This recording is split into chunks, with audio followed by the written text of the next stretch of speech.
नमस्कार, जय हिंद, वंदे मातरम। दोस्तों, स्वागत आप सभी का मेरे इस यूट्यूब चैनल शीर्षो ऑनलाइन क्लास की इस बेहतरीन प्लेटफॉर्म पर।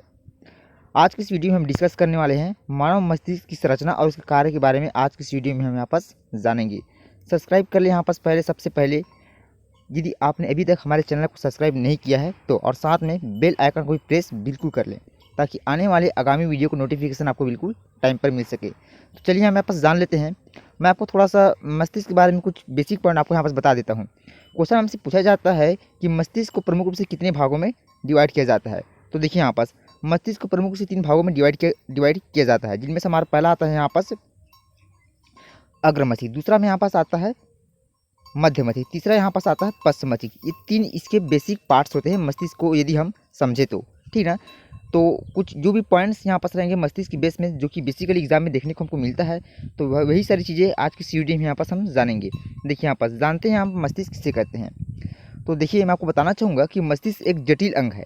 कैसा है? एक जटिल अंग, या फिर हम दूसरे शब्दों में कह सकते हैं एक मस्कुलर पार्ट्स है ये, ठीक है, जो कि विचार, स्मृति, भावना, स्पर्श, दृष्टि, श्वास, तापमान, भूख और हमारे शरीर को नियंत्रित करने वाली जो भी हर एक प्रोसेस होती है, हर एक प्रक्रिया होती है, उसको ये नियंत्रित करने का काम हमारा मस्तिष्क ही करता है, ठीक है।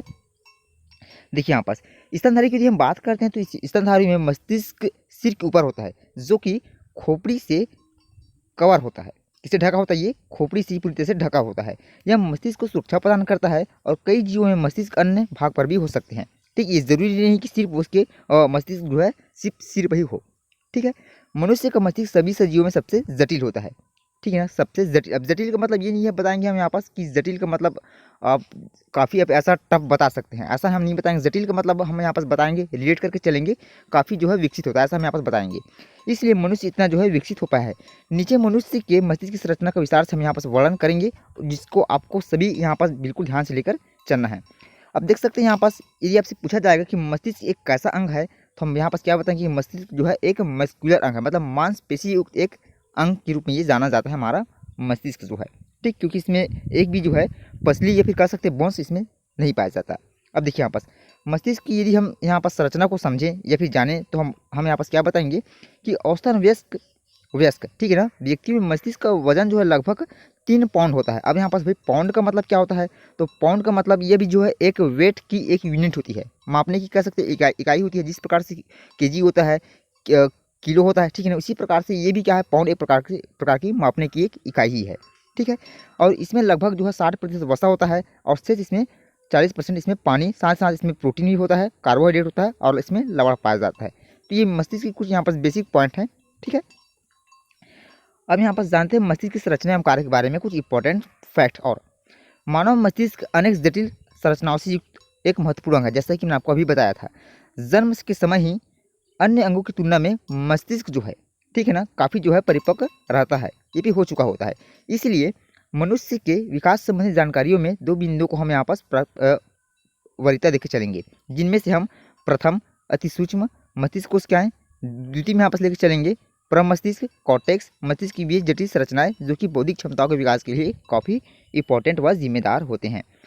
अब देखिए मैंने आपको यहाँ पास पिछले वाली स्लाइड में ये तो बताया है कि मस्तिष्क को यदि हम समझें तो मस्तिष्क को 3 प्रमुख पार्ट हमको यहाँ पास लेके चलना होगा, जिनमें से हमारा एक आता है अग्र मस्तिष्क, दूसरा यहाँ आता है यहाँ पास मध्य, और तीसरा यहाँ पास रहेगा पश्च मस्तिष्क। ये 3 यहाँ पास भाग रहते हैं मस्तिष्क के बेस पे, अग्र मस्तिष्क, मध्य मस्तिष्क और एक पश्च मस्तिष्क, ठीक। देख सकते हैं यहाँ पे आप इंग्लिश में भी इसका कुछ नाम है यहाँ पास, जिसको हम यहाँ पास फोर ब्रेन बताते हैं, मिडिल ब्रेन बताते हैं और हिंड ब्रेन बताते हैं, ठीक है। तो यहाँ पास हम जानते हैं अग्र मस्तिष्क किसे कहते हैं। और अभी तक आपने हमारे चैनल को सब्सक्राइब नहीं किया है तो सब्सक्राइब जरूर कर लेंगे, शीर्षो ऑनलाइन क्लास। चलिए जानते हैं यहाँ पास अग्र मस्तिष्क के और कितने यहाँ पास भाग हमको देखने को अभी आगे मिलेगा। देखिए यहाँ से अग्र मस्तिष्क में इसमें हमको 3 पार्ट और देखने को मिलेगा, जिसमें से हमारा पहला आता है सेरिब्रम। ध्यान में आपको रखना है ये क्या है यहाँ पास, ये तो यही हमारा होता है सेरिब्रम। क्या है ये? सेरिब्रम, ठीक, ये हमारा सेरिब्रम हो गया, ठीक है ना। दूसरा यहाँ पास पार्ट आएगा यहाँ पास थैलेमस, तीसरा यहाँ पास पार्ट आएगा हाइपोथैलेमस। तो मैं तीनों पार्ट्स का जो कि अग्र मस्तिष्क के बेस से पूछे जाते हैं, मतलब बनते हैं, तो उन्हीं तीनों पार्ट को मैं आपको यहाँ पास कार्य के साथ यहाँ पास बताऊँगा। पहले यहाँ पास जानते हैं सेरिब्रम, यह मस्तिष्क का सबसे बड़ा भाग होता है, ठीक। मस्तिष्क का क्या होता है? सबसे बड़ा भाग होता है अग्र मस्तिष्क। अब देखिए यहाँ पास यदि आपसे पूछा जाएगा कि मस्तिष्क, ये हो गया एक, मान के चलिए मस्तिष्क हो गया, इसका सबसे बड़ा भाग कौन सा होता है, तो हमको पता है अग्र मस्तिष्क बताएंगे, क्योंकि ये सबसे ज़्यादा जो है कितना 66% हमारा अग्र मस्तिष्क ही कवर करता है मस्तिष्क का। ठीक, और उसी अग्र मस्तिष्क में हमारा क्या होता है, सेरिब्रम होता है। तो यह मस्तिष्क का सबसे बड़ा भाग होता है, ये आपको यहाँ पर थोड़ा सा जान लेना है। सेरिब्रम के कार्य के बारे में यहाँ पर जान लेते हैं। तो देखिए यहाँ पर किसी बात को सोचने समझने की शक्ति, याद करने की शक्ति, सूंघने की शक्ति, साथ साथ बोलना, प्रेम, भय जैसी क्रियाओं का नियंत्रण हमारा सेरिब्रम ही करता है। मतलब कह सकते हैं कि पूरे मस्तिष्क का, पूरे हमारे शरीर का नियंत्रण, हमारे शरीर का पूरा नियंत्रण, मस्तिष्क का पूरा नियंत्रण हमारा ये सेरिब्रम वाला पार्ट ही करता है। ठीक है, अब यहाँ पास कुछ सेरिब्रम के कुछ और यहाँ पास पार्ट्स होते हैं। अब देखिए यहाँ पास मैं आपको थोड़ा सा यहाँ पास इसके बारे में आपको आगे यहाँ पास बताऊँगा डिटेल के साथ में, जब हम नेक्स्ट क्लास की यहाँ पास बात करेंगे। तो इसके कुछ 3 पार्ट्स और होते हैं इसमें, किसमें, सेरिब्रम में। एक होता है यहाँ पास फ्रंटल लोब, जिसमें हम it is associate with parts of speech, plannings, reasonings, ठीक है, reasoning, problem solving and the moment की यहाँ पास हम बात करेंगे। मतलब इसका फंक्शन ये होता है फ्रंटल लोब में, ठीक है ना, सेरिब्रम के पार्ट में। दूसरा यहाँ पास रहेगा पेरिटियल लोब, इसमें हम help in movements, the perception of the stimuli and orientation.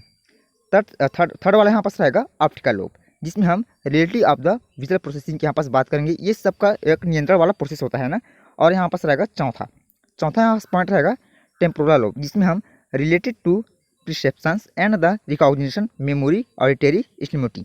ठीक ठीक, स्मरण शक्ति केंद्र हमारा टेम्पोरल वाले लोब में ही होता है, ठीक है ना, सेरिब्रम वाले पार्ट्स में। अब यहाँ पास दूसरे पॉइंट की ओर बढ़ते हैं। दूसरा पॉइंट यहाँ पास रहेगा थैलेमस। अब देखिए यहाँ पास थैलेमस का कार्य क्या होता है, हमको यहाँ से जानना है। आप समझिए यहाँ से थैलेमस का कार्य क्या होता है, तो हमें पता होना चाहिए यहाँ पास कि यही क्या करता है, हमारे शरीर में जितने भी, ठीक है ना, हमारे शरीर में जितने भी बाएं सतह के संपर्क में आने पर हमको जो उद्दीपन महसूस होते हैं, उसका नियंत्रण हमारा ये थैलेमस करता है। कहने का मतलब ये है कि यदि हमको जो है बाहर से ठंडा लग रहा है, तो ये इसका नियंत्रण कौन करेगा, हमारा थैलेमस करते हैं, ठीक है ना, ठंडा गर्म या फिर पहचानने का हमारा थैलेमस ही करेगा। ठीक, और यह जो है अग्र मस्तिष्क का दूसरा बड़ा भाग होता है, ये आपने यहाँ पास समझ लेना है, जान लेना है।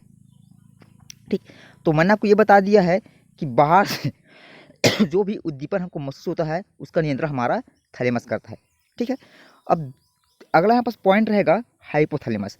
तो अब देखिए पहले वाले, अब इसके स्लाइड में आपको क्या बताया था कि बाहर से जो भी उद्दीपन महसूस होगा उसका नियंत्रण हमारा थैलेमस करता है, जबकि हाइपोथैलेमस क्या करता है, जब सीधे उल्टा करेंगे, अंदर से जो भी उद्दीपन हमको फील होगा, ठीक है ना, जैसे कि अब इसमें प्रेम की बात कर सकते हैं, ठीक है ना, ताप की बात कर सकते हैं, प्यास की बात कर सकते हैं, भावनाएं की बात कर सकते हैं, भूख की बात कर सकते हैं, साथ साथ जितने भी अंतःस्रावी ग्रंथि से निकलने वाला जो भी हार्मोन का नियंत्रण होता है, ये हमारा सब हाइपोथैलेमस ही वहाँ पर इस फंक्शन को पूरी तरह से कंट्रोल में करता है। ठीक, तो आपको ये पता चल गया होगा कि थैलेमस का कौन सा कार्य होता है, हाइपोथैलेमस का कौन सा कार्य होता है। ठीक है, अब यहाँ पर दूसरे बात करते हैं मस्तिष्क के दूसरे पार्ट की तरफ बढ़ते हैं, जिसको हम यहाँ पर मध्य मस्तिष्क बताते हैं, मिडिल ब्रेन बताते हैं इसको, मिड ब्रेन। ठीक है, अब यहाँ पर देखिए इसमें जो है 2 फंक्शन हमको यहाँ पर ध्यान में लेकर चलना है। पहला है यहाँ पर से कार्पोरा क्वाड्रिजेमिना। अब यहाँ पर दूसरा थोड़ा सा लिख लेंगे, यहाँ पर दूसरा यहाँ पास आता है हमारा दूसरा आपको यहाँ पास लिख लेना है सेरिब्रल। क्या लिखेंगे आप यहाँ पास, सेरिब्रल लिख लेंगे। ठीक है, इस प्रकार से। तो देखिए यहाँ पास कार्पोरा का फंक्शन क्या होता है, इसका कार्य के रूप में हमको समझना है कि यह जो है सूंघने, मतलब सुनने और देखने की क्षमता, ठीक है ना, उस पर यह नियंत्रण करता है कार्पोरा जो है। अब दूसरा यहाँ पास मैंने आपको बताया था सेरिब्रल। क्या बताया था, सेरिब्रल बताया था। ठीक, तो ये क्या करता है हमारे शरीर में, ठीक, एक जॉइंट्स होता है। जॉइंट का मतलब आपको थोड़ा सा बताऊंगा, फिगर आपको बिल्कुल अच्छे से समझ में आ जाएगा। ठीक है ना, स्पाइनल कॉर्ड हम उसको बता देंगे। क्या बताएंगे यहाँ पास, स्पाइनल कॉर्ड। तो उस स्पाइनल कॉर्ड का नियंत्रण हमारा यही करता है, कौन भाई, तो क्या बताएंगे आप, सेरिब्रल बताएंगे। ठीक है, अब यहाँ पर हम डिस्कस करते हैं। अच्छा यार, ये तो आपको समझ में आ गया होगा कि मध्य मस्तिष्क के कितने भाग होते हैं। तो मैंने आपको बताया था यहाँ पास 2 इसके भाग होते हैं। ठीक है, पहला में आप लिख लेंगे यहाँ पास जो कार्पोरा है, दूसरा में यहाँ पास आपको लिख लेना है यहाँ पास सेरिब्रल। ठीक है, ध्यान में रखेंगे ना, सेरिब्रम होता है और सेरिब्रल दोनों में अंतर होता है यहाँ पास। ठीक, सेरिब्रल जो कि मध्य मस्तिष्क में आता है और सेरिब्रम जो कि अग्र मस्तिष्क में आता है। ठीक है, अब यहाँ पास जानते हैं मस्तिष्क के सबसे निकल सकते पश्च भाग की ओर हम बढ़ेंगे। यहाँ पास पश्च मस्तिष्क जिसकी हम बात करेंगे, हिंड ब्रेन इसको कहा जाता है। अब इसके भी 2 भाग होते हैं, जिनमें से हमारा आता है एक यहाँ पास सेरिबेलम ठीक है ना। ये देखिए यहाँ पर ये सेरिबेलम हो गया जो कि पश्च मस्तिष्क में आता है। अब दूसरा यहाँ पास भाग रहेगा जिसको हम यहाँ पास मेडुला ऑब्लांगेटा बताते हैं। ये हमारा दूसरा यहाँ पास भाग रहेगा पश्च मस्तिष्क के रूप में। तो देखिए सेरिबेलम ये क्या करता है, तो यही जो है पूरे मस्तिष्क का संतुलन बनाने का कार्य करता है। कौन? हमारा सेरिबेलम जो है। अब मस्तिष्क का संतुलन मतलब कैसे समझेंगे हम इसको? देखिए जब हम कभी जो है अधिक मात्रा में अधिक डोज के रूप में शराब ले लेते हैं, एल्कोहल ले लेते हैं, तो हमारे शरीर का बैलेंस पूरी तरह से क्या हो जाता है? बिगड़ जाता है। हम खुद पर जो कंट्रोल नियंत्रण नहीं कर पाते, कंट्रोल नहीं कर पाते, तो उस स्थिति में हम जो है इधर से उधर लड़खड़ाने लगते हैं। तो उसका नियंत्रण हमारा कौन करता है? यहाँ पास ये सेरिबेलम करता है। मतलब कह सकते हैं कि जब हम एल्कोहल की मात्रा ज़्यादा लेते हैं तो हमारा सेरिबेलम पूरी तरह से लूज हो जाता है। ठीक, तो ये आपको पता लग गया होगा कि हमारे शरीर का संतुलन बनाने में सेरिबेलम काफ़ी इंपॉर्टेंट रोल प्ले करते हैं। दूसरा यहाँ पास बात करते हैं मेडुला ऑब्लांगेटा। अब देखिए यह मस्तिष्क का सबसे पिछड़ा वाला भाग होता है और इसका मुख्य कार्य होता है हार्ट बीट, ठीक है, ब्लड प्रेशर और श्वसन को नियंत्रण करने का काम हमारा यही करता है मेडुला ऑब्लांगेटा। अब देखिए मैं आपको थोड़ा सा यहाँ पास बताना चाहूँगा, इसमें देखिए आपको थोड़ा सा काफ़ी उलझन फील होता होगा। जिसमें से हमने अग्र मस्तिष्क में बात किया था, कौन आता है अग्र मस्तिष्क में? तो एक मैंने आपको बताया था सेरिब्रम बताया था। क्या बताया था? सेरिब्रम, जो कि हमारा अग्र मस्तिष्क में आता है। दूसरा मैंने बताया था यहाँ पास सेरिब्रल बताया था। क्या बताया था? सेरिब्रल बताया था। और ये जो है हमारा मध्य मस्तिष्क में आता है। तीसरा मैंने आपको बताया था यहाँ पर सेरिबेलम के बारे में, जो कि हमारा पश्च मस्तिष्क में आता है। तो इन तीनों का नाम आपको ध्यान में रख लेना है, सेरिबेलम लिख लेंगे। ठीक, सेरिबेलम। ये तीनों जो है मस्तिष्क के अलग अलग पार्ट्स में आते हैं। तो ये सारी बातें आपको थोड़ा सा यहाँ पर ध्यान में रख लेनी है। तो उम्मीद है आप सभी को जो भी मैंने यहाँ पास जो भी ब्रेन के सापेक्ष में जो भी यहाँ पास आपको नॉलेज यहाँ पास दी है, उम्मीद है आप सभी को यहाँ पर समझ में आया होगा। और चैनल पर पहली बार तो यहाँ पर सब्सक्राइब जरूर कर लेंगे, Shirsho online class. So love you guys, तब तक के लिए जय हिंद, वंदे मातरम, वेलकम। और जो भी पॉइंट्स यदि हमसे छूट गया है, यदि आपके समझ में भी नहीं आया है, तो प्लीज़ आप कमेंट सेक्शन अपने कमेंट्स ज़रूर बताएंगे, ठीक है ना। हमारा प्रयास यही रहेगा कि आपको हर एक से हर एक पॉइंट्स जो कि डीप में रहे या फिर ना रहे उसको आपको डिटेल में बताने का। तब तक के लिए जय हिंद, वंदे मातरम, वेलकम।